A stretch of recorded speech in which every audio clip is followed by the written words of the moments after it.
voici pour le rituel du débrief post-Cannes.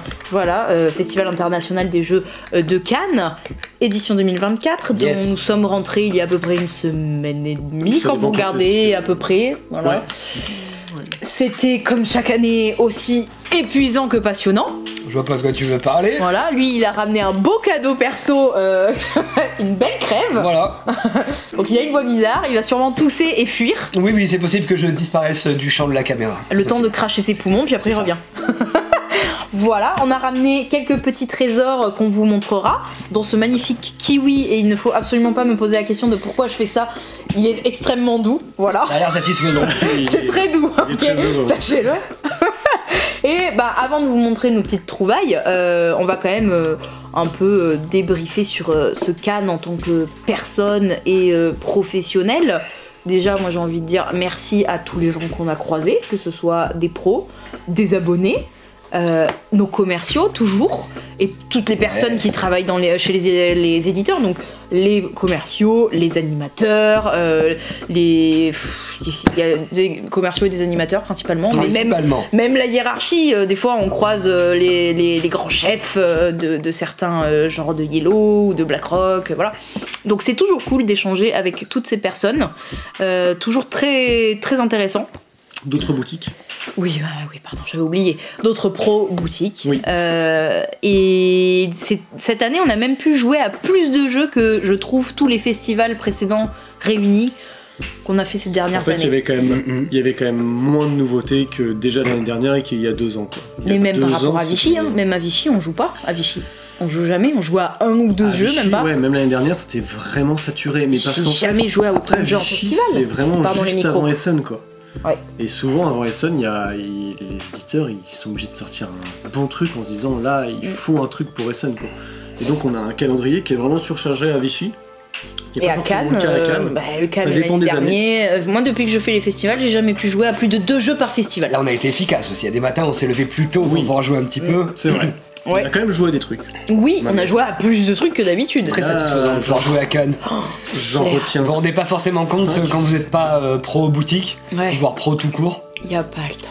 Mais d'habitude on a juste pas le temps de jouer parce qu'on a des rendez-vous. Beaucoup trop de rendez-vous. Qui s'enchaînent des fois à la minute, et même quand on est un peu en retard, on te dit Antoine, va au prochain rendez-vous, on te rejoint. Et après on court dans l'immense palais des congrès de Cannes. Pour faire simple, il y a quoi? Il y a peut-être 20 éditeurs, grand max? Non, il y en a beaucoup plus, mais qu'on voit nous, oui. Oui, il y a plein de petits éditeurs, aussi. Oui, éditeurs, fournisseurs, entre guillemets. Distributeurs, 20 distributeurs en gros, et les créneaux de rendez-vous sont de 1h, 1h30, mais ça peut être d'une demi-heure à 1h30 en gros. On est sur 6 à 8 rendez-vous par jour. Oui, on commence à 9h30, 10h, on finit à 18h30, 19h quoi. Voilà. Avec 1 heure à peu près de pause au milieu, ça dépend. Un sandwich. Un sandwich. Enfin, on mangeait vraiment sur le pouce quoi. Bah, l'année dernière, je sais qu'un jour, mon premier repas ça a été à 16h. Ouais. C'était un peu chaud. Ça arrive. Et du coup? Oui, et du coup, on a joué, donc là, on a des trucs où on peut vous dire ouais, ça on a testé, c'est trop bien. Mais il y a d'autres trucs, et on n'a pas joué, et bah on nous l'a pitché, et on est quand même extrêmement intrigués. Donc là, on va vous faire une petite liste de ce qui nous a vraiment plu en jeu, et de ce qui nous a vachement intrigués. Sachant que cette vidéo n'a aucune préparation, on va peut-être en oublier. Oh là là là. Il y en a peut-être qui vont nous revenir en tête en parlant, comme ça, à la fin de la vidéo. Et puis sachant qu'il y en a qu'on a pu ramener, il y a une belle pile, là, par là, que je leur tout à l'heure. On les voit un petit peu sur la caméra. Vous voulez qu'on commence comment?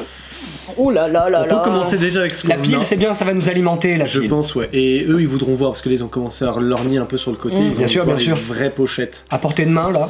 Alors, il y a le plus gros, mais pas trop spoiler, parce qu'on va peut-être faire un focus dessus, c'est pour ça, faut pas spoiler. Mais oui. Ah, mais non, on spoil pas spécialement, mais là, au moins, ils voient la boîte de l'Age. Il y a très sûrement un focus qui devrait arriver peut-être la semaine prochaine. Ouais, ça serait cool. On espère, si on a le temps, si on a l'énergie, s'il n'y a pas une vidéo de nouveauté qui fait 4 heures. Voilà. Ça fait l'unanimité chez Jeux des cartes Bordeaux. Vous y avez joué celui-là? Parce que moi j'ai pas joué. Personne n'y a joué. J'ai joué. On a fait un début de tour, mais en fait, bon, la méca principale, nous la connaissons. C'est celle de Majesty. C'est la réédition. C'est la réédition, non, en fait, carrément la refonte de Majesty. La refonte. Mon dieu que c'est beau, mon dieu que c'est bien édité. Oui. Mon dieu que les pas voir grand-chose, les petites idées / ajouts, modifications sont judicieux. la Studio H tape très fort. Et si on fait un focus, je pense qu'on peut déjà passer à autre chose. Mais voilà, cette boîte là, je pense que vous pouvez l'imprimer dans votre rétine de joueur. C'est la bonne info. Ça c'est vraiment cool. Je vais mettre de l'autre côté. D'ailleurs, on a dit que ça avait pas été préparé et du coup ce que tu viens de dire, ça me fait penser à un truc. En réédition hyper bien pensée, Link. Oui. Chez BlackRock. C'est vrai. Il y a Link qui va revenir. Réédité par Old Chap. C'est génie. C'est génie. Je pense que c'est la meilleure réédition que j'ai vue de ma carrière de ludicaire. Ça a été un travail qui a été donné par Antonin Bocara. Oui. C'est lui qui s'est fixé ça, vraiment. Ouais. Je sais plus ce qu'il nous avait dit. Pas tout seul. Mais c'est sûr que c'était Antonin parce que c'est lui qui nous l'a pitché. Voilà, c'est sûr. Mais meilleur, ils ont amélioré tous les trucs qui étaient pas bons dans Link, qui était déjà un grand classique. Il doit très envie de jouer. Je sais plus, pas là. Hein, il faut encore 3 mois, je pense. On va pas s'avancer sur les dates parce que c'est pas préparé. On a 0 date là. Désolé, il est un peu schlag. De toute façon, les dates, vous le savez, après elles changent. Donc en fait, là, je vais vous dire, dans 3 mois, il y a Link qui sort. Puis après, Antonin va nous dire, désolé, en fait, c'est pas dans 3 mois, c'est dans 6 mois parce qu'il y a eu des soucis. Dans les rééditions de jeux d'ambiance, il y a Profiler qui va faire son grand retour. Chez Ludistri d'ailleurs. C'est trop cool, moi j'aime beaucoup Profiler, c'est un de mes jeux d'ambiance un peu fétiche, un peu doudou, c'est trop bien. Là aussi une petite réédition, c'est pas une refonte, les règles vont rester les mêmes, mais une modernisation des personnages qu'on peut y trouver, puis du matériel qui est plutôt bienvenu également. Voilà, niveau réédition, je crois qu'on a fait le tour. Middle Age, Profiler et Link. Profiler, voilà. Niveau réédition qui nous ont marqué, du moins, on a fait le tour. On continue chez Gigamic parce que en vrai on a ramené pas mal de trésors de chez Gigamic parce que notre cher commercial, c'est pas vraiment notre commercial, c'est Logan, voilà, qui travaille à Gigamic et qu'on aime beaucoup et qui nous aime bien aussi. Et bien il a bien voulu, on fait très bien semblant. Il m'a même offert des chips. Ce qui me va très bien aussi.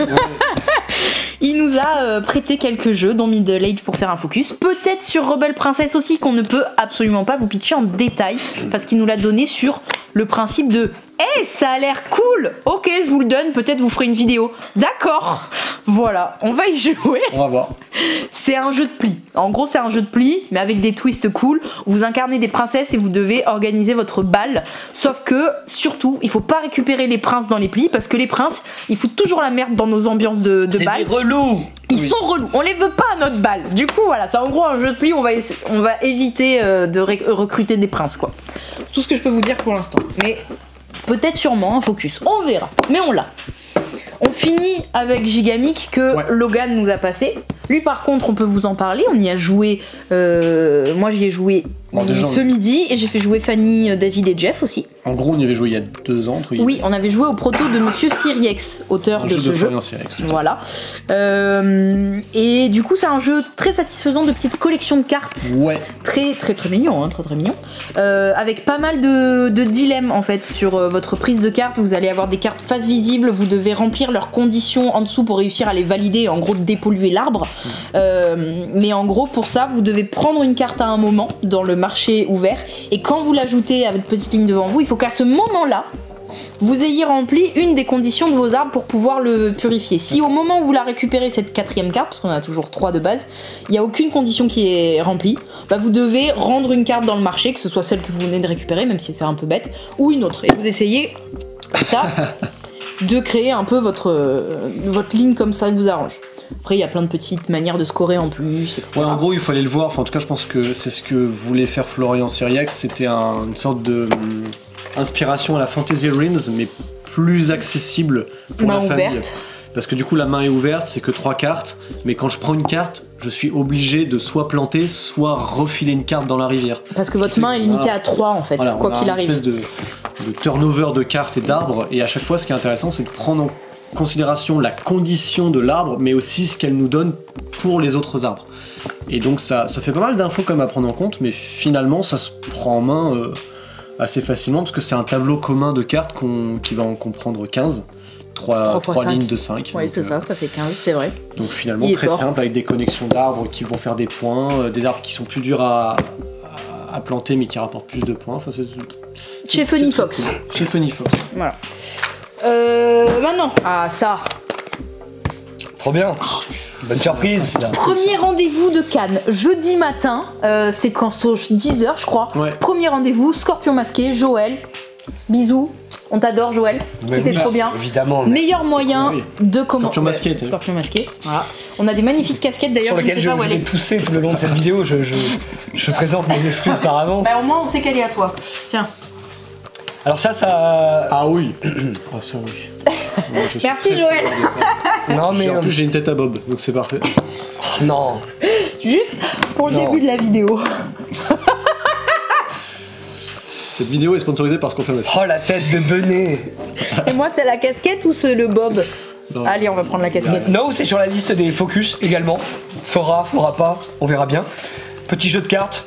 Hyper facile, va falloir essayer de récupérer des cartes plutôt d'une même couleur. Vous allez vous fixer une couleur au début de la partie. Moi je veux les cartes bleues, je veux les cartes rouges, peu importe, pour échanger en cours de partie, mais il vaut mieux se fixer sur une couleur. Plus vous avez d'une même couleur, plus ça vous fait des points. Récupérer des cartes de cette couleur. Comment est-ce que vous allez faire pour récupérer des cartes de différentes couleurs? Et ben il va y avoir des cartes qui sont tirées au hasard sur la table. Vous avez votre paquet de cartes comme ça, et vous allez passer des cartes en faisant en sorte que la carte que vous avez sur le dessus de votre paquet soit la plus proche possible de la carte que vous visez. Et quand vous pensez que c'est bon, vous dites now, et puis quand tout le monde a dit now, sauf un joueur, on vérifie, et puis bah effectivement les joueurs qui sont les plus proches vont récupérer les cartes en question. À part que, à l'instar de certains jeux, du Mind Up, du 6 qui prend, bah vous n'avez pas forcément pu anticiper ce que les autres ont pu préparer dans leurs mains, et vous pouvez avoir des mauvaises surprises. Je crois que c'est à peu près tout. Ouais. Ça tient à pas grand chose. Moi j'ai surtout noté un truc tout con, mais le scoring est super bien fait, parce qu'en fait vous prenez des cartes, vous en collectionnez, et sur le bord de vos cartes il y a des petits tirets. Ça c'est vos points. Et en fait c'est soit bleu soit rouge. Et donc forcément quand vous prenez après toute votre colonne bleue et votre colonne rouge, bah en fait vous faites le total maximum moins l'autre total maximum, et bah, vous faites la soustraction et ça vous donne vos points. Je trouve visuellement c'est hyper bien fait. Je me suis fait victimiser dans ce jeu. Je crois que j'ai fini avec j'avais fini avec 5 points, vous étiez à une vingtaine de points. C'est immédiat, c'est un peu injuste effectivement parfois. Ouais. Ça se joue sans fin, franchement. Mais c'est cool aussi. Très agréable. Les paquets sont asymétriques. On n'a pas tous les mêmes valeurs. Oui, c'est vrai. Génial. Elles sont toutes en un seul exemplaire, je crois. Hein, je suis pas certain de ça. Ah ouais, peut-être. Donc par Scorpion masqué, Randolph qui est aussi pour Flashback Zombie et Lucie. Oui, entre autres, tout à fait. Et par Silvano Sorrentino. Voilà, ça c'était. Ouais, moi je trouve ça très cool. Du 6 qui prend un peu plus nerveux en fait. Ouais, carrément. Mélangé à Loading. Alors, pour ceux qui ont connu de chez Lumberjack. Oui. Un peu. Ouais, carrément. C'est qui se charge du paquet? Moi je vais essayer de toucher le moins d'objets possible. Il a raison. Boréal. Oh, lui on l'avait vu à Vichy. Suivez l'actualité jeux de société normalement. Vous l'avez déjà vu passer celui-ci. Vous y avez peut-être même déjà joué sur BGA ou autre. Ça c'est vraiment le prochain jeu à deux, je pense, qui va bien buzzer. Parce que je pense qu'on va y mettre un petit cœur dessus de l'équipe. Il y a un peu de tout en fait, je sais pas pourquoi, mais des fois ça fait penser à Lost Cities. Oui, c'est un jeu à deux. Pas trop de rapport finalement, mais je sais pas pourquoi. Il y a une vibe Lost Cities. Parce qu'il est face à face, le thème, mais mécanique, il n'y a rien à voir. Il y a un côté où en fait la pioche est commune entre guillemets, mais c'est pas un système de défaut, c'est comme ça. Et après il y a un système de construction en pyramide à la Abyss Conspiracy, mais du coup dans une vraie pyramide, pas une pyramide inversée. C'est ultra efficace parce que le marché de cartes en fait vous indique vous ce que vous avez le droit de prendre dans le marché, et l'adversaire c'est le même système sauf que c'est dans l'autre sens, ce qui fait que lui il a accès à une partie du marché que vous n'aurez pas accès parce que c'est un peu trop cher en fait, et à l'inverse vous aurez des cartes beaucoup moins chères que lui en fait sera plus cher pour lui. C'est un système d'achat méga simple, on a un pouvoir d'achat qui est lié à des boussoles, et les boussoles en fait c'est votre monnaie du jeu qui sera générée par des cartes que vous allez acheter, et quand vous formez votre pyramide de cartes devant vous, les cartes vous feront des points évidemment, mais en plus de ça elles génèrent des boussoles. Mais attention, une carte qui est superposée ne fournit plus les boussoles en question. Donc plus vous allez monter votre pyramide, plus vous allez perdre en pouvoir d'achat. Donc il va falloir essayer d'optimiser tout ça. Évidemment il y a des pouvoirs de cartes qui permettent de switcher, il y a vraiment les mêmes pouvoirs je trouve que sur Abyss Conspiracy pour le coup. Et après le code couleur des cartes, certaines cartes vous font 2 points par carte de même couleur ou de couleurs différentes. Il y a des cartes qui sont peu coûteuses mais qui ont très peu de points mais qui ont un pouvoir très fort, etc. Enfin c'est hyper fluide, c'est pareil, c'est le genre de jeu où il y a une espèce de déjà vu mais avec quelque chose de frais finalement. Alors moi je note, dedans vous avez une carte fournie et il y a marqué qu'elle est ensemencée, donc vous pouvez la planter et ça vous fait techniquement des plantes si vous n'avez pas une main anti-verte comme moi. Voilà, parce que j'en ai déjà eu, BlackRock nous avait envoyé ça à un moment, des cartes ensemencées, j'ai planté. Du coup avec rien qui a poussé. Avec cet achat on peut pas se planter. Oh Très bien. Et donc, le jeu. Salut Bordeaux. Accessoirement, c'est très très beau. Ah, il est voilà. Ouais, franchement. Est-ce que c'est vraiment important que ça soit beau? Je sais pas, mais en tout cas, c'est vraiment beau. C'est Yuko Iwase. Ou Iwase. Iwase. Et c'est un jeu de Masafumi Mizuno. C'est Spiral Edition, c'est ça? Oui, comme District Noir. Exactement. Tiens. Merci beaucoup. Je le mets dans la pile des jeux. On a eu un cadeau très généreux du festival lui-même qui nous a offert ce magnifique Dixit version cérémonie. Voilà. Et ils ont tellement été généreux qu'on s'est dit, vas-y, on va être généreux aussi. Donc du coup, cette boîte spéciale de Dixit, il y a tout ce qu'il faut pour jouer à Dixit. Hein. Il y a un plateau, mais avec des sortes de... Le chemin, c'est genre un tapis rouge, quoi, c'est stylé. Bon, c'est quand même des lapins, mais ils ont des petits designs cool aussi. Ils sont des designs à l'effigie de certains jeux, oui. Voilà, et donc, toutes les cartes que vous allez avoir, c'est des cartes de jeux. Alors, notre hypothèse, c'est que ce sont que des jeux primés. Est-ce qu'il y a eu assez 64 jeux primés? Oui, largement. Je pense que oui. Hein. J'ai pas ouvert pour voir. Alors, moi, si c'est primé ou c'est nommé? Si c'est nommé, ça y en a assez. Si c'est primé... Primé sur les plusieurs catégories par an, il y en a 3, je crois, des catégories. Primé que dans les As d'or, hein, pas dans le Spiel ou autre. Non. Ah ouais, d'accord, ok. Bah... Ça se peut. Bon, vous nous direz, parce que on va vous le faire gagner. Voilà. On vous offre cette magnifique boîte pour participer à ce concours tirage au sort. Oui. Vous n'avez qu'à... Antoine? Vous mettez en commentaire le jeu que vous attendez le plus, le jeu qui vous hype le plus sur 2024. Très très très curieux de voir ça. Ouais, et on tirera au sort parmi les personnes qui auront participé. Félicitations à Libellud en tout cas, et félicitations à Jean-Louis Roubira pour cette magnifique édition évidemment. Une énième boîte Dixit. Toujours aussi beau. Ça c'est important. Tiens, monsieur Boîte. Ça, oui, c'est toi, ça. Ah là là. Mais alors préparez-vous parce que normalement vous allez en entendre parler. Il reste de temps dans la vidéo? Ouais, ça va, c'est bon. Je vais passer dessus rapidement, mais vous allez en entendre parler à nouveau sur cette chaîne, a priori, de Spark Rider 3000. Spark Rider 3000, c'est le deuxième jeu de Arcada. Arcada, ce sont les papas de Erun, ou Erun, ce jeu en dungeon crawling assisté par application. Il y avait un des retours qui était souvent fait sur Erun, quelque chose qui pouvait un peu cliver le public, c'était que l'application, on va pouvoir lui parler et elle nous parle en retour. Elle a une voix de robot, c'est normal, elle utilise la synthèse vocale de votre téléphone. Alors ça c'est pas figé dans le temps puisque les synthèses vocales évoluent. En tout cas là, dans Spark Rider 3000, pas de problème, puisque c'est une intelligence artificielle dans le jeu qui vous parle, et donc finalement elle a une voix de robot, c'est normal. Pourquoi est-ce que c'est une intelligence artificielle? Parce que nous allons être l'équipage du Spark, et nous sommes donc les Spark Riders 3000, et nous allons livrer des objets très important aux quatre coins de la galaxie, tout en se faisant poursuivre par des aliens qui veulent nous dégommer. Ouais, on est à mi-chemin entre Mad Max, Fury Road et Star Trek. Ouais, moi j'aurais dit Futurama un peu aussi, oui, pour l'ambiance déjantée et puis pour le côté livraison de l'extrême. C'est vrai. Coopératif. On a un vaisseau qui est en fait le plateau de jeu, on a chacun notre personnage, on va jeter des petites brouettasses de dés, il y a un côté un petit peu Ameritrash, et il va y avoir tout un tas d'événements générés par l'application, notamment on va pouvoir rencontrer des personnages, et nous on a fait un scénario sur le festival avec Alex, un scénario dans lequel on peut rencontrer plein de personnes qui bossent dans le jeu de société et que vous pouvez voir notamment sur YouTube. Je suis un des personnages sur lequel on peut tomber dans l'émission, ça c'est trop cool. Ils m'ont fait enregistrer mes propres voix, tout ça, donc vous allez voir. Fait un dessin. Mon jeu d'acteur incroyable. J'ai décidé de surjouer pour être certain de ne pas me tromper. En surjouant, c'est bon. Les doubleurs surjouent, c'est connu. Nous, en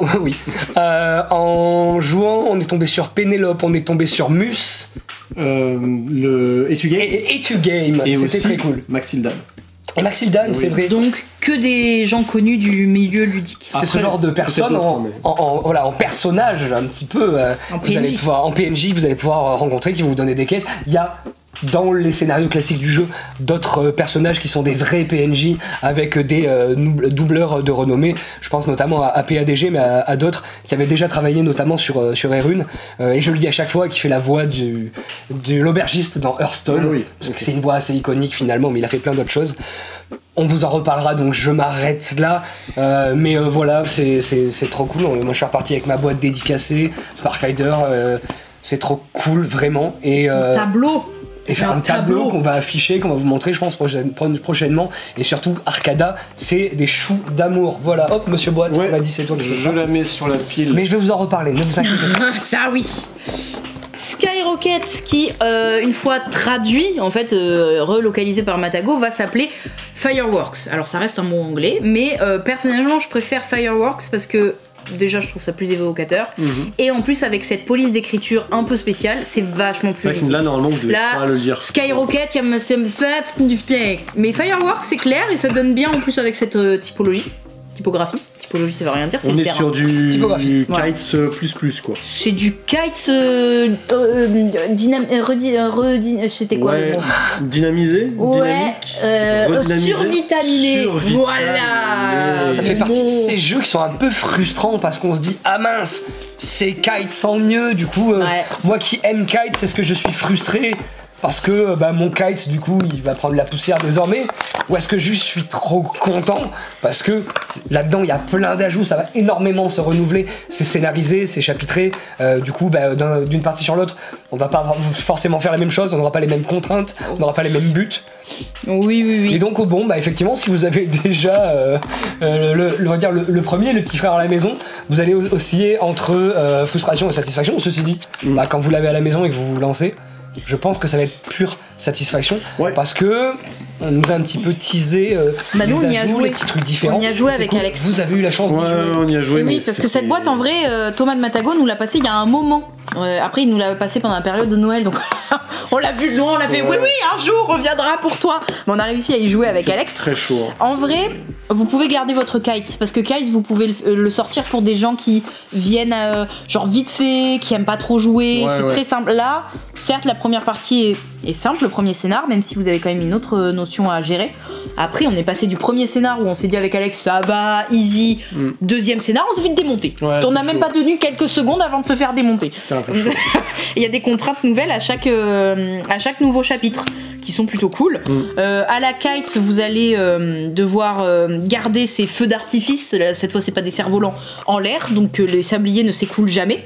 Et sauf celui-là, le rose, qui lui, son but c'est, donc il part au niveau 4, en tout cas dans la plupart des scénarios, et on va le retourner et il va falloir survivre en jouant les cartes qui vont nous permettre de garder ceux-là toujours pleins et de les retourner avant qu'ils soient vides, jusqu'à ce que lui, il se soit écoulé totalement. Quand il s'est écoulé totalement, on a le droit de le passer à l'étape d'après. Et il va falloir faire ça jusqu'à ce que ça arrive à la ligne d'arrivée. Donc en gros, il faut survivre avec ceux-là là, et qui s'arrêtent pas pendant que lui il s'écoule totalement et qu'on le renvoie. Je précise que c'est pas tout le temps le rose, ça dépend du scénario. Oui, aussi en plus, parce que chacun il s'écoule différemment comme dans le kite mais effectivement, normal. Il y a des sabliers qui sont sur le côté qu'on va utiliser et aussi celui-ci, mais qui lui est régi par le plateau. Donc c'est plus compliqué. Donc c'est l'inverse. Ceux-là, il faut surtout pas qu'ils se vident et lui il faut attendre qu'il se vide pour pouvoir le relancer.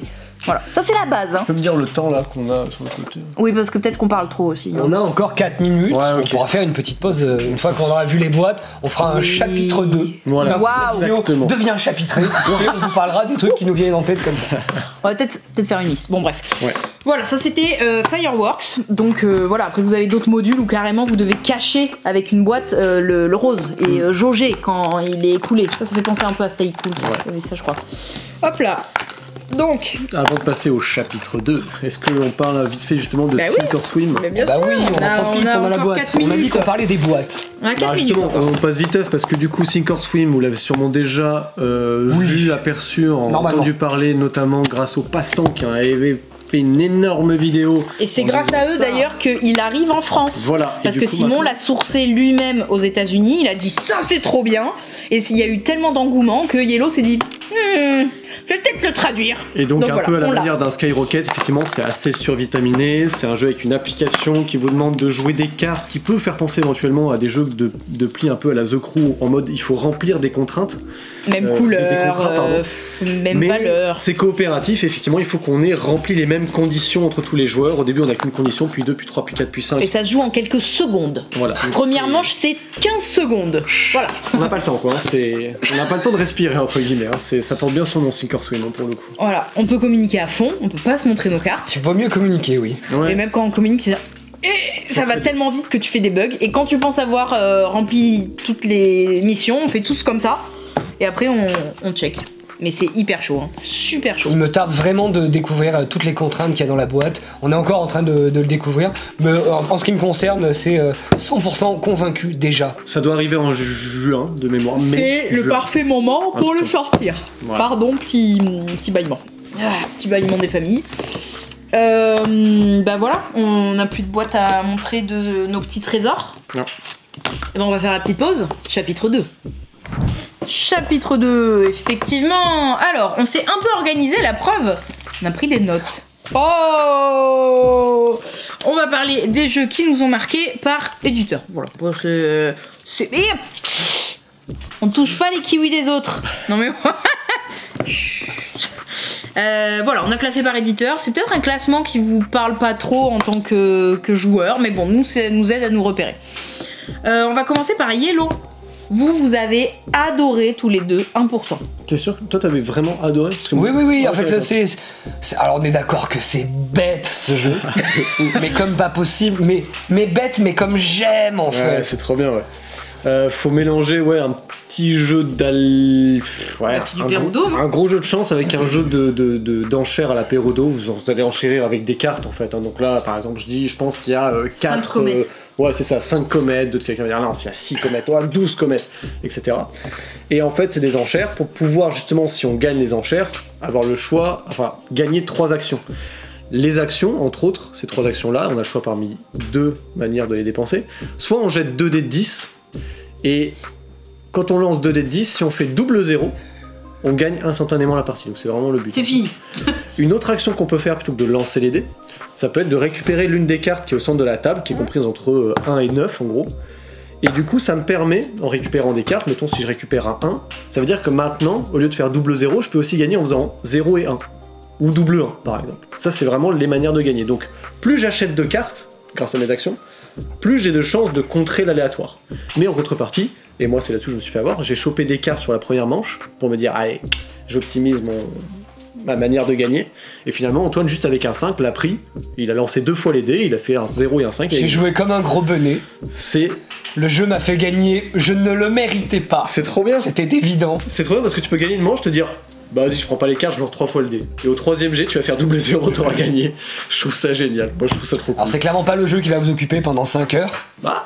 Mais, alors, franchement, quand on lance une soirée jeu et qu'on a envie de se marrer un bon coup, mais bien sûr. Ça, c'est bien. C'est très très bien. Moi je vais présenter mon Savernake parce que on va faire gradatif comme ça. Ouais, moi j'ai adoré la forêt de Savernake. Après je crois que Fanny aussi a adoré. Moi, j'ai je pense qu'on a tous aimé. Ouais, c'est cool, c'est sympa, c'est choupi. Ça n'invente rien mais c'est extrêmement satisfaisant. Exactement. Vous allez essayer de faire un max de points en créant des petits chemins. Donc on va commencer avec des petits animaux qui chacun va scorer différemment en fonction de lui il score bien s'il mange des framboises, mais par contre ça rapporte rien s'il mange des vers de terre, des trucs comme ça. Et chacun notre tour on va récupérer un morceau de chemin qui aura été dévoilé au pif et les agencer avec nos petits morceaux de chemin préalablement posés. On n'est pas obligé que ce soit toujours une continuité, hein, on peut couper des chemins. Et sur ces chemins, il y a de la nourriture. Ouais. Des petits vers, des machins. Et vous avez aussi des cartes animaux que vous allez pouvoir ajouter. Alors certes, vous aviez votre renard au début qui scorait sur les œufs et les asticots par exemple, mais là dans le marché vient de sortir, je sais pas, une taupe, elle aime les framboises. Vous allez prendre une taupe et vous allez essayer de lui créer son chemin avec plein de framboises dessus. Sauf que les animaux, ils ont une valeur de déplacement au début. Oui. Par exemple, la taupe, elle va que jusqu'à 2. Ça veut dire qu'elle va manger que les 2 premières ressources sur son chemin. Tout ce que vous avez fait après, ça sert à rien. Donc, en plus de choper les cartes, vous allez choper des bonus qui sont associés un peu à la Cascadia. Vous chopez une carte, ça va avec un bonus au-dessus. C'est ça. Vous avez le bonus de justement augmenter la distance de parcours. Vous avez le petit bonus de augmenter le scoring. Par exemple, les œufs, ça valait rien. Pour ma taupe, je mets une petite feuille dessus, maintenant ça vaut 1. Ouais. Voilà, c'est plutôt cool. Et le dernier truc, en gros, c'est ça, vous sacrifiez un peu, mais c'est pour être premier joueur au tour d'après. C'est ça. Voilà. Mais du coup, rien de nouveau, mais extrêmement satisfaisant. Pire truc, les chemins des animaux ne doivent pas se retrouver. Parce que si jamais 2 animaux se retrouvent sur un même chemin, c'est 0. Bah oui, sinon qui mange quoi? Le renard il va manger le truc de la taupe celle du renard, plus personne n'a rien à manger. Et c'est trop bien. Chacun chez soi et les hippopotames seront bien gardés. Exactement.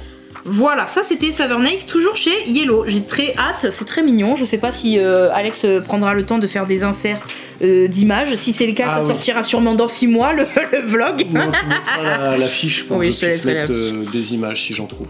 Et du coup, en gradatif, chez Yellow, Bambou. Ouais, dans la catégorie expert, il y avait 3 jeux experts là qui nous avaient présentés avec Ascension, Kutnaora et Bambou. Et franchement, Bambou, une fois de plus, c'est dans la catégorie Château Blanc et Cathédrale Rouge. Donc petite boîte, petit prix, mais gros jeu. En tout cas, moi, j'y ai pas joué. Mais les mécaniques ont l'air juste trop bien. C'est super bien édité. Ça donne envie de jouer. C'est super beau. J'en dirai pas plus parce que sinon on va s'attarder, la vidéo va faire 2 heures. Ouais, mais moi, Bambou, vraiment, je l'attends de pied ferme. Ça donne envie d'y jouer, ouais. Mais toute la gamme, en fait, chez Yellow, vraiment, on se le disait, Yellow, c'était vraiment cette année un beau catalogue. Ouais, il y avait plein de choses. Vraiment... On parle pas non plus des jeux enfants parce que ça a pas non plus été des gros coups de cœur, surtout qu'on n'y a pas joué non plus. Mais quand même de bons trucs. Mais il y avait quand même des trucs. On n'en parle pas forcément. On n'a pas le droit, mais il y en avait un. On n'avait pas le droit de prendre de photos, donc je sais pas si on peut en parler. Mais pour le coup, celui-ci était vraiment... On peut dire qu'on a vu un jeu de chercher-trouver, avec une mécanique liée à son matériel très original, de lampe torche. Très bien faite, très bien édité. Là on commence à en dire beaucoup, mais effectivement avec des lampes torches. Enfin des fausses, hein, vous avez pas une vraie lampe torche. Pas des, avec. Mais vous verrez, on vous en reparlera. Ça pour dire qu'on s'attarde pas, mais effectivement... Mais merci Yellow, merci Sonia. Merci Sonia. Coucou Sonia. Et merci Louis. Merci Louis aussi. Merci à Vianney qui nous a présenté les jeux. Oui, et à Raphaël, merci. Super équipe. Ouais. On passe toujours un très bon moment. En plus, ils offrent le café, les bonbons, les barres chocolatées. Il y a tout. On squatte chez Yellow non-stop. Allez, on enchaîne chez un autre éditeur où pareil, tout le monde est adorable d'ailleurs. Hein. De toute façon, je vois pas trop d'éditeurs où personne. Enfin, s'il y en a un, mais on le nommera. On dira pas. C'est vrai, celui-là. BlackRock, chez BlackRock on a vu Backstories. Ouais, ça c'est trop cool. Oh là là. On l'a vu, on l'y a joué. Oh là là. On a pris 1 heure pour jouer à ça, mes chers amis. Je tape depuis tout à l'heure sur la table, je suis navrée pour les micros, vraiment. Donc de mémoire, il y a Jules Messot dessus et j'allais dire Anthony Perron, je suis pas certain de ça. On va pas s'avancer. Je sais qu'il y a Jules, parce qu'on a parlé avec lui, sur les mécaniques. Et après il y a des scénaristes aussi, mais on a pas sous la main. On aurait vraiment dû préparer ce débrief. On l'a dit. Ouais. Et là, on s'est lancé comme ça. Il y a une petite liste histoire de faire genre qu'on s'organise. Mais voilà, c'est comme ça vient. Backstories, du jeu narratif en petit format, ce sera du petit prix. A priori, on sera sur du 15 €, coopératif. Et ensemble, 1, 2, 3, 4 joueurs.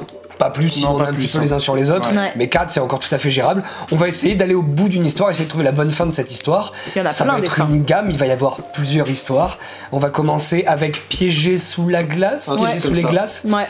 On l'a faite, on a miraculeusement réussi, je ne comprends pas comment. En trichant peut-être. Alors ça a dû jouer, mais... Ça n'a rien enlevé à l'expérience de jeu. Non, quel plaisir, quel plaisir. Ça fait partie de ces jeux qui en soi... mécaniquement parlant, ne vont pas vous faire tomber de votre chaise, encore que le point and click, je l'ai jamais vu, hein. Il y en a eu, très honnêtement. Ah ouais. Il y en a eu, mais là, la mécanique est très Le matériel est très bien pensé, ceci dit, c'est très bien édité. Et l'écriture, l'idée, le format, bref, un ensemble de bonnes choses qui font que ça marche super bien. Est-ce que c'est la signature, justement, de l'auteur d'Acropolis de faire ces jeux qui, mécaniquement, vont emprunter à des trucs qu'on a déjà vus, mais qui, clac, tous ensemble font un truc hyper bien huilé. Monsieur Messot, c'est peut-être son truc, on verra avec ses jeux à venir. En tout cas là, c'est absolument le cas. Chez la boîte de jeux. Voilà. Yes, la boîte de jeux qui va revenir en force cette année. Là, il y a vraiment des super trucs. Et il y avait aussi les architectes d'Amitrice qu'on n'a pas mis dans notre liste parce que... C'est ça, Inheritors, le prochain jeu de Jeffrey CCH, un auteur qu'on surveille. Bref, ils sont très très bons chez la boîte de jeux. La boîte de jeux, c'est... BlackRock aussi, Fil Rouge. Ouais. Fil Rouge. C'est du casse-tête coopératif. Puzzle coopératif.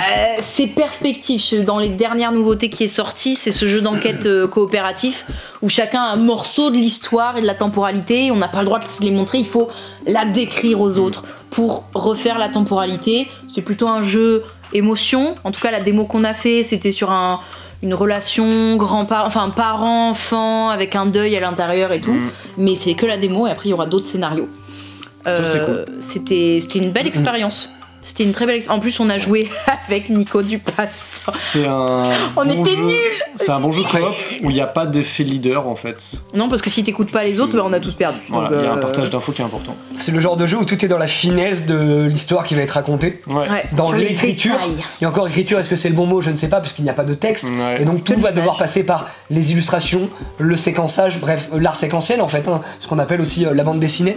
La démo est assez exemplaire, et si le reste de la gamme, parce que ça va être une gamme, il y aura plusieurs histoires, est au niveau, 15 € normalement. Et surtout ça va être plus long là, c'était un petit truc. Ouais, c'est très prometteur quand même. Je dis coucou à Nico parce que il a souffert. Non mais avec nous, après la partie était drôle, hein. Il y avait 2 tables autour de nous qui avaient déjà fait le scénar, qui nous ont vu galérer, c'est genre vous êtes nuls hein? Oui bah, on sait. Nico a découvert ce que c'était que de jouer avec nous en coopératif. C'était drôle. Des gens pas très ordonnés. On l'a plus revu après. Si, moi j'ai revu un autre jeu dont je parlerai. Chez BlackRock, encore gros coup de cœur unanime, le prochain, mon prochain puzzle aventure qui a gagné l'As d'or là. Bravo encore, bravo. Amplement mérité. C'est clair. Et bah le prochain opus sera sur les terres ocres. Donc à chaque fois le puzzle aventure est tiré d'un ma première aventure, les sortes de BD pour enfants là. Donc là, ça ira sur le numéro Terre Ocre. Avec, sans trop en dire, beaucoup plus de rejouabilité que sur le précédent. Sans trop en dire. Il y a juste maintenant, il y a 3 fins différentes au lieu de une. Il y a 3 chemins qui sont faits pour que ça se croise pas en plus. C'est ça, des chemins uniques. Voilà, et ça c'est très cool. Voilà. Je fais ma petite liste. Secrétaire, on passe à Néoludis. Néoludis, grand distributeur, très très grand. Dedans vous allez retrouver du Lucky Duck, du Ori Games et d'autres plus petits. Enfin voilà. Voilà, Néoludis c'est un grand mot, un peu comme Asmodée. Voilà. Néoludis, on a vu Divinus. Oh là là là. Je veux y jouer. Moi aussi. Gros jeu Legacy. Ils ont tout regroupé. Pouce de tuiles, Legacy, application, autocollant.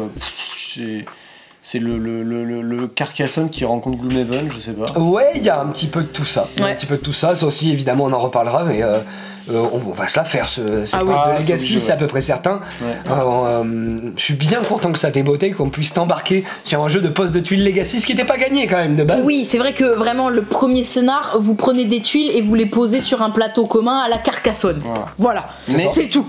Mais après, ça évolue, et surtout, moi, ce qui vraiment m'intéresse, c'est que c'est sur les 2 panthéons, un scandinave et un grec, qui se font la guerre pour voir c'est qui va prendre le dessus. Tu serais donc intéressé par les thèmes dans les jeux de société.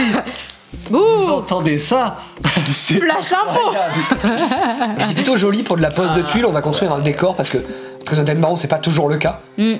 Moi Cascadia c'est un jeu que j'adore, mais je trouve que quand t'as fini ton plateau c'est pas non plus, tu t'extasies pas sur ton plateau, tu vois, c'est pas moche non plus, mais là sur Divinus ça marche admirablement bien.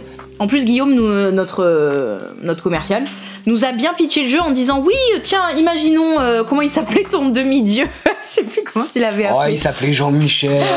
Imaginons Jean-Michel, il a gagné cette manche, et ben il a un temple à l'effigie de Jean-Michel. Et bien cette tuile aura un petit stickers de temple pour Jean-Michel qui lui donnera des bonus s'il y retourne dessus. Mais nous, si on y va, ça fait aussi des trucs genre tout con. C'est petit plaisir du Legacy que le jeu va vous offrir. L'opportunité de personnaliser votre expérience de jeu, et c'est votre tuile avec ce que vous avez marqué dessus avec votre petite main, et quand vous la piochez vous dites ah tiens, ça c'est ma tuile, elle est rien qu'à moi, sur Terre il y a que moi qui ai pris cette décision et qui ai marqué cette bêtise dessus, et ça c'est bête, mais du coup ça crée un véritable affect avec le jeu. Carrément. Chez Néoludis aussi nous avons Art Society. Ça c'est... c'était trop bien. Je suis autant hypé que vous. Voilà. Alors que j'y ai pas joué. On était déjà tous hypés quand Guillaume nous a fait la présentation. Les 4 on a fait ça, faut y jouer. Ça renouvelle pas grand chose, mais c'est très bien fait. Tout est propre, ça coche beaucoup de des fois il faut que ça. Quand il y a du nouveau, de l'innovant, c'est génial. Mais quand il y a du classique bien fait, très bien fait, qu'est-ce que c'est bon quand même. Globalement, c'est un jeu d'enchères en fait. Enchères, première phase d'enchères, et après pause et agencement de tuiles. Exactement. En fait, vous allez essayer de choper des tableaux de différentes tailles, de différents cadres, de différents types. Donc il y avait quoi, des portraits, bâtiments, paysages. Vous essayez de les agencer sur votre mur à vous. Et en fonction des cadres, de l'harmonie en fait qui se dégage et de comment vous avez complété votre mur, vous marquez des points. Mais ce qui est génial, c'est que la première phase du coup, c'est que chaque joueur va avoir des numéros, un peu comme un petit carton d'enchères. Des enchères, ouais. Qui vont de 1 à 20. C'est un one shot. C'est-à-dire si j'utilise mon 18 parce que je veux cette tuile-là, mon 18 je vais l'utiliser et je pourrai plus utiliser mon 18 de toute la partie. Donc plus vous montez haut, plus vous risquez de perdre des grosses valeurs du coup. Vous allez simultanément choisir une carte, vous la révélez, la valeur la plus haute se sert en premier, puis dans l'ordre décroissant des valeurs. Et du coup, si vous mettez un chiffre trop petit, vous récupérez ce qui reste finalement, ce qu'on vous laisse. Pas ouf. Il y a toujours un nombre de tableaux égal au nombre de joueurs plus 1. Vous prenez votre tableau et vous le mettez où vous voulez, et après il faut essayer d'agencer ça au mieux. Il faut faire attention à pas connecter des tableaux de même typologie.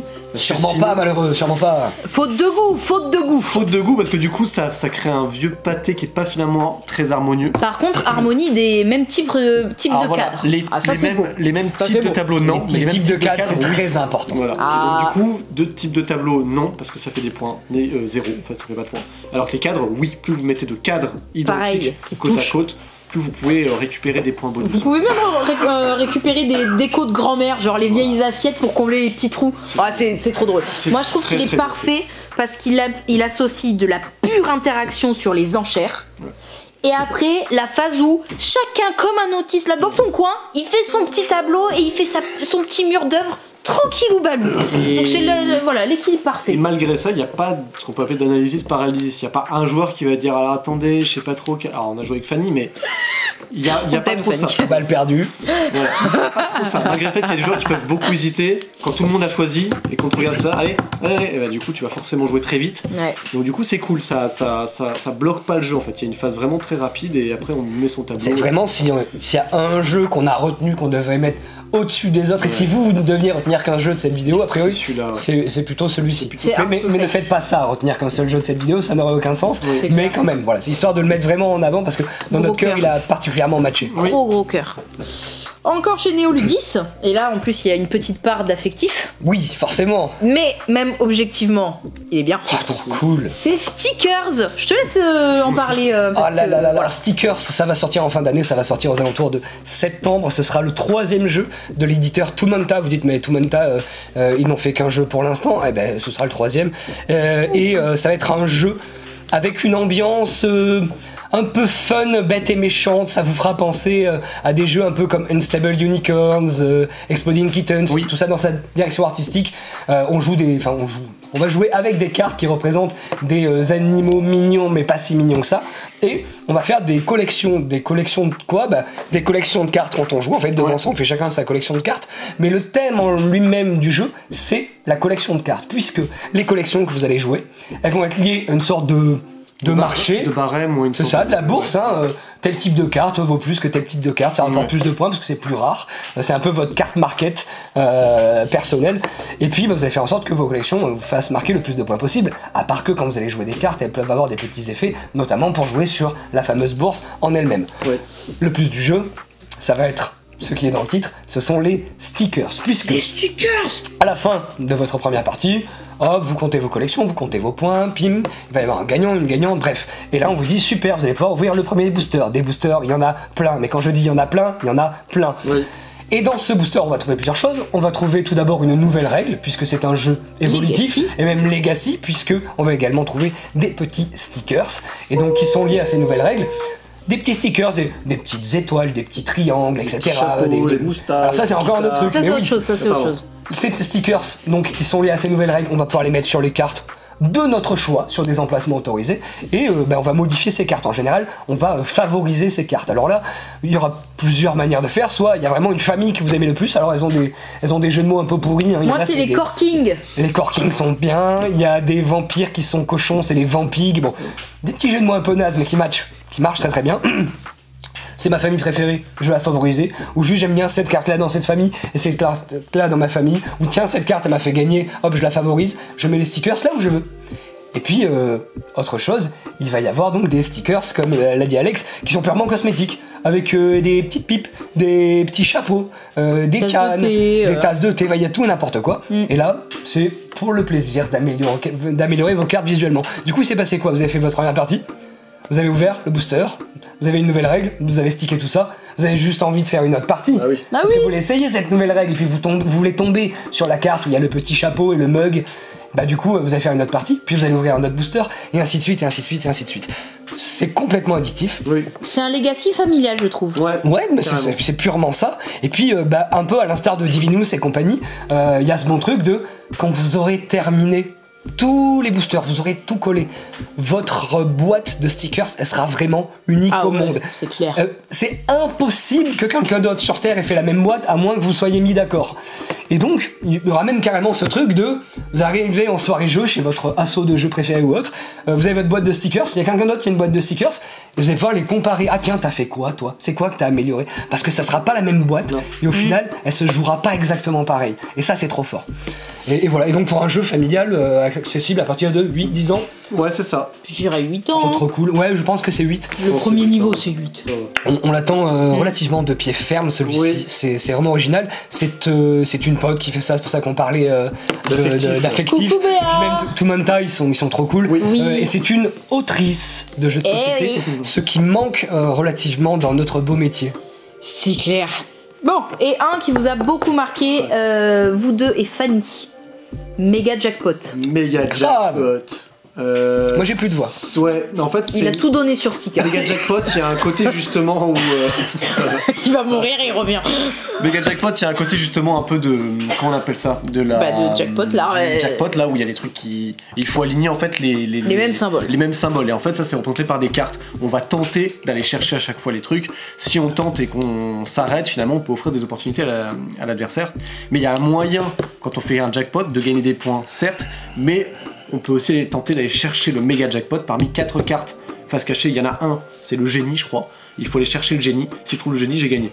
Mais le reste, c'est juste des cartes qui vous servent à rien. Et donc des fois vous dites, j'ai plutôt m'assurer les points, ou alors je vais aller tenter le jackpot. Bref, c'est un jeu de prise de risque avec un look casino, donc ça ne peut, je pense, que plaire à des gens qui cherchent des jeux comme ça de prise de risque. Parce qu'un peu à la manière d'un Las Vegas, finalement, Las Vegas c'est un jeu un peu casino, on lance les dés et il y a une thématique. C'est encore plus bébête. Celui-ci est 1% finalement, c'est proche. J'écoute, je me dis, tiens, il y a un pattern quand même. Ouais, complètement. C'est bête et drôle quoi. Apparemment, il y avait un créneau pour ce genre de jeu. Ouais, cette année là, il y en a 2 là. Mais c'est bien fait, c'est bien édité, c'est simple à comprendre et c'est très efficace. Chez Tiki. Chez Tiki Édition, tout à fait. On passe à. Mais il nous reste de temps là. On a encore 5-8 minutes par là. Mon dieu, on va accélérer. Chez Asmodée / Novalis. Oh, ça c'est moi. Takeno Color, je suis la seule qui a joué. Alors tout le monde était emballé. Et un peu Matago aussi quand même. Et un peu Bombix. En fait c'est distributeur. Distributeur Asmodée. Éditeur Bombix Matago parce que c'est Takenoko. Et c'était déjà une collab entre Matago et Bombix. Ouais. Donc là ils ont recollaboré pour faire un nouveau jeu sur le même thème que Takenoko, c'est-à-dire le petit panda mignon. En plus dans Takeno Color on va y retrouver tous les personnages de tout, même des extensions. Donc il y a la maman panda, les enfants panda, il y a le jardinier, il y a le panda. Après c'est pas du tout la même mécanique. Non. Vous allez faire pousser du bambou, mais après il n'y a pas de question de le manger, de le machin. Ce qui est très cool, c'est que c'est un Takeno Color. En fait c'est un roll and write, enfin roll et feutre coloris. Ouais. Voilà, c'est des feutres. Gribouille, comme on dit dans le... C'est ça. C'est des feutres, chacun a une feuille de papier. Déjà, vous avez plusieurs niveaux de petites feuillets, de plus ou moins difficiles. Le premier feuillet, sérieux, vous y jouez avec un enfant, je pense, de 6-7 ans, je pense, easy. Oui. Le dernier, 10 ans bien, hein, dernier niveau, parce que un peu à la Tréfuté, vous allez avoir plusieurs manières de cocher des endroits qui vont vous permettre de débloquer un autre endroit et faire des petits combos hyper satisfaisants. Mais de base, vous avez 4 feutres de couleur, vous les lancez. Et chacun notre tour on en choisit un, et en fait sur ce feutre, c'est ça qui est trop malin, sur ce feutre il y a une sorte de bague qui a la même couleur que le feutre, hein, imaginons vert, et sur cette bague il y a 4 formes, ou 3 5, non 4, je crois que c'est 4. Triangle, rond, carré, je crois, il y a que ça. Je crois qu'il y en a 3. Je ne sais pas. Bref. Je crois qu'il y a 3 formes. Et donc, en gros, c'est la forme que vous avez tirée qui est sur le dessus. Ça vous impose dans quel emplacement de quelle forme vous pouvez colorier avec la couleur du feutre. Donc, vous dites, ok, là j'ai un rose triangle. Donc, je vais prendre le rose triangle et je vais colorier un des nombreux endroits qui a besoin d'un rose triangle et qui chacun score différemment. Et voilà, et après, chacun son tour. Le dernier à avoir pris, comme Pixies, le dernier à prendre le feutre qui lui reste, donc c'est un peu pourri, mais c'est lui qui rejouera en premier au tour d'après. C'est trop bien. Voilà, le truc de la bague est vraiment grand détail qui tue, c'est que vous faites votre SAV tout seul. C'est-à-dire que si à un moment votre feutre vert il marche plus, vous promenez le feutre dans la trousse de votre enfant, neveu, cousin ou un gamin que vous gardez le soir, vous lui piquez un feutre vert et vous le remettez dans la bague et hop.